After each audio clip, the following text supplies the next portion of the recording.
స్వయంగా మీరు మీ జీవితాన్ని చూసుకోండి. మీ అమూల్యమైన వస్తువు ఏదైనా కింద పడిపోయిందంటే దాన్ని పైకి ఎలా తీస్తారు? ఆ వస్తువుని తీసుకోవాలంటే మీరు కిందకి వంగాల్సి ఉంటుంది.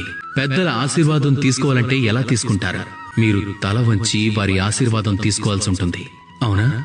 మీరేదైనా మార్గంలో వెళ్తున్నారే అనుకోండి.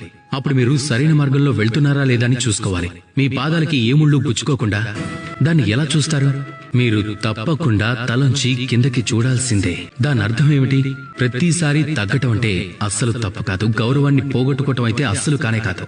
పరిస్థితికి అనుగుణంగా అవసరమైన చోట మీరు తగ్గడం నేర్చుకుంటే అప్పుడు మీరు ఎన్నో పొందగలరు. జ్ఞానం, గౌరవం, గుణం, విశ్వాసం. కాబట్టి అవసరానికి పరిస్థితికి తగ్గట్టు తగ్గడం నేర్చుకోండి. అందులో ఎలాంటి తప్పు లేదు. ఆత్మగౌరవం తప్పకుండా ఉండి తీరాలి. కానీ అది అహంకారంగా ఎప్పుడూ మారకూడదు. ఈ మాటని ప్రత్యేకంగా గుర్తుపెట్టుకోండి. అలాగే నాతో పాటు ప్రేమగా చెప్పండి.